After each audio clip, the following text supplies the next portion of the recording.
Salutare, salutare și bine m-am regăsit la un nou, adică la primul video.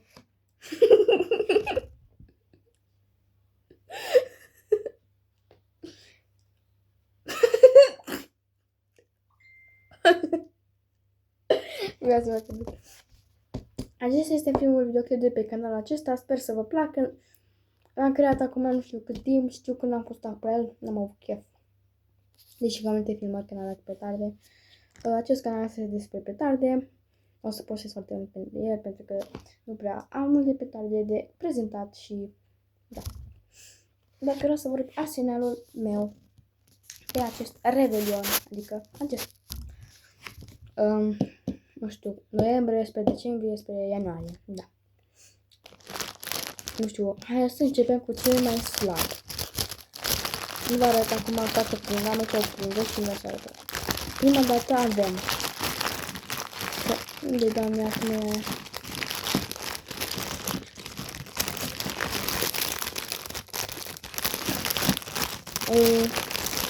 Avem.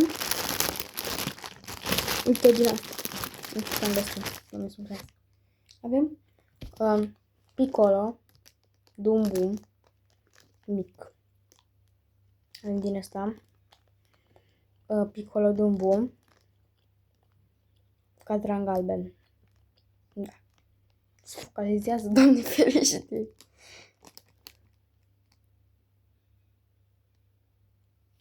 Nu știu, dat, mă rog. Nu am dat și vă seama. Să avem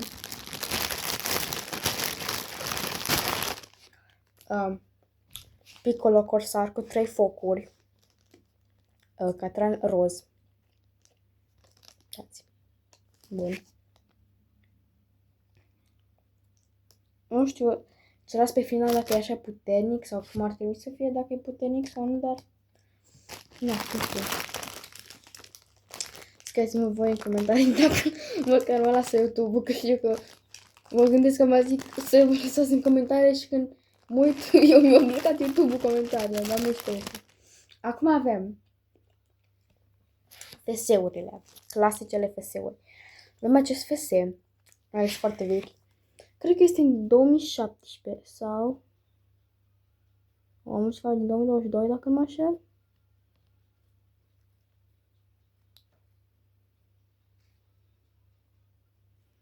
Nu știu din ce an sunt acestea.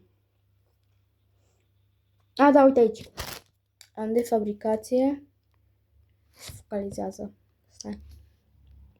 Așa.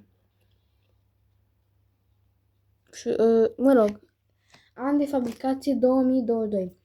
Eu credeam că sunt din 2017, dar aparent acestea sunt din 2022. După aia am tot FS-uri. Scuzați chestia asta, ambalajul. Am acest FS de scritilul foarte mic, aparent.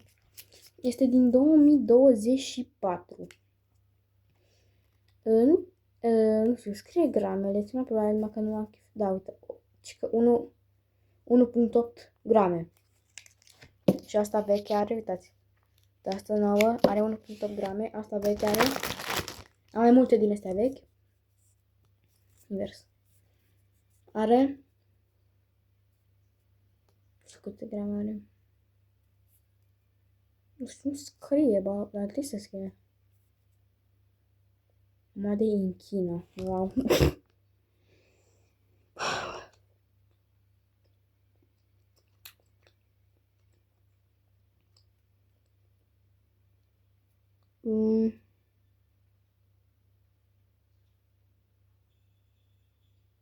Și nu știu, da, uite aici. A, bă, da, 1.8 grame. Dar parcă mă zic că asta pușca mai bine. Dar acum nu știu nici sigur, dar nu, cred că la din 2017 pușca mai bine, dar nu. Că avem ceva foarte, foarte nou. A apărut, nu crește anul ăsta. Dați, vă arăt un pic așa. Ghițișteli. Bun. Știu că sunt foarte multe petarde roșii.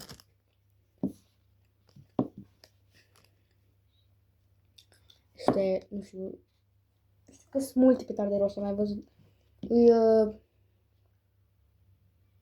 Trolul, dacă nu mă înșel, e roșu, asta să știu cu roșu. Trolul și scrimurile. Iar unele sunt roșii. Dar aceasta este de 2024, cred că a făcut. Are aproximativ 5 grame, am văzut că o să aibă 4 sau 4,5. Da. Aceasta este Gorilla. Cea mai nouă petardă. Adică cred că cea mai nouă petardă, nu știu, nu sigur, să spun că se uită înapoi. Cea mai nouă petardă de pe anul acesta, cred că. Nu știu, nu sigur. Nu cred că e cea mai nouă. Dar, nu știu, este din... Și că e tip flashbang, scuzați că îmi vedeți mâna. Eu am ridicat despre telefonul ca să citesc, că nu pot să pot prin cameră. Dar nu se focalizează, doamne fel. Eu citesc că deci e tip flashbanger, ce categoria F4, și că 5 grame, dar m-a zis 4 sau 4,5. Dar văzut eu că era un YouTuber, dar și că nu știu. Pușcă foarte bine este. Doamne ferește cum sun, cum este așa. N-am, scuzați-mă. Este din Albania. Și că...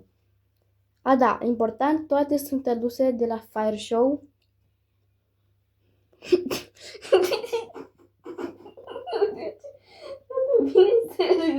Mi-a scăpat telefonul pe masă înainte să încep filmarea, și-a toată mine să râd. Aoleu, doamne. Mă rog. Da. Am făcut de la Fire Show. Da, Gorilla, cele mai noi. De anul acesta, cred că.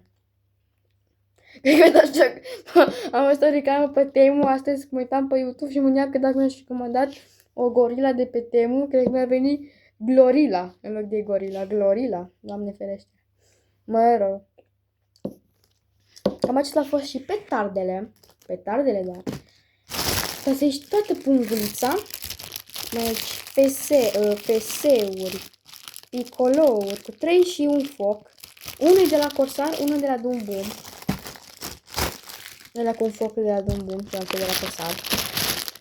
Avem gorilele și PS-urile. Și acum de Revelion, ceva, cred că vă dați seama. Este clasica banană. Cu fitilul nefăcut. Că aștept în aceeași zi să-l fac. Este... Nu știu ce, uitați. E din... Nu știu ce, doamne, iartă-mă, an. Și că tot expira din 2027, wow. Cred că scrie anul, trebuie să scrie anul. Este pe 1. Adică e legat și că am așa mult.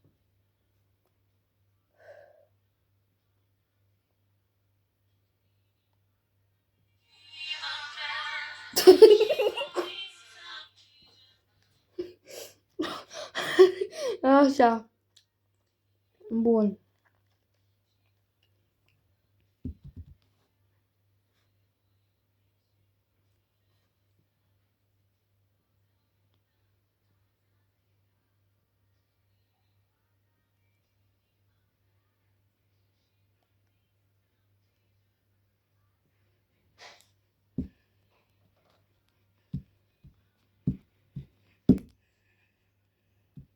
Bun.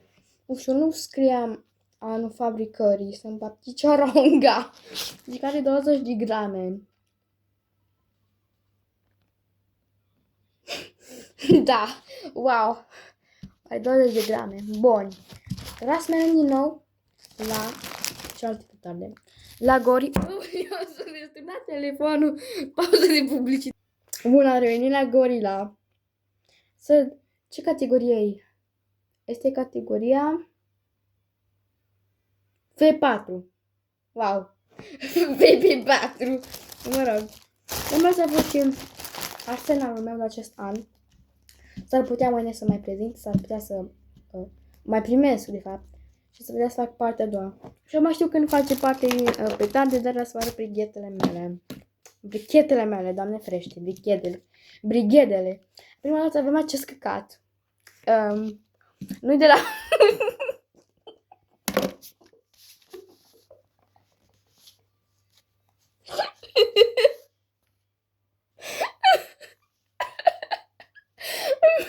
Doamne, Doamne, este acest alb.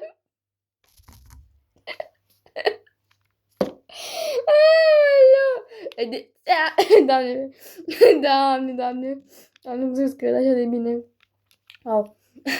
Nu este de la Pyro King sau Fire Show sau Artificii Shop sau ce căcaturi mai visați și voi. Este de la Elfie, care aruncă ambalajul. E mai mere. Uite că mai mere. Skibidi toilet, o bag în cameră, nu glumesc. No, sau căcățai. Mere foarte greu. Deci cum o pornești odată, după aia mai trebuie să dai vreo 50 de, nu știu ce, aprinderi. Mi face șocuri din astea așa. Bum, bum, bum, ca două bum miniurile. Mă rog. Nu, căcat, mă cac în ea de Elfie. Aceasta este pricheta mea Elfie. Fără ambalaj. L-am dat eu jos. Ce da sună. Care vedă că mai mere. Schibidi, uite că porni, Doamne ferește. Mă rog. Păi avem acest căcat. De la... ce? De la Adaune. Ce Adaune? Doamne ferește. Care mere bine, numai că e greu de pornit. Dați. Mere chiar bine. Puneți că acum au gorila aici înăuntru. Doamne ferește, glumesc. Mere foarte bine. Deci din asta așa de se încline, nu e așa de apeși în jos. Mere așa. Uș, uș. Așa mere. Nu, așa. Mere așa. Mere. Uș. Așa. Schibidi tot. Nu știu ce zic. Scuzați-mă. Da. Stai. Da. Skip toilet. Dacă v-a plăcut acest videoclip, nu uitați să dați un like, un share și un subscribe. Și noi ne vom revedea data viitoare. Pa, pa! Doamne ferește, pricheta asta, Elfie!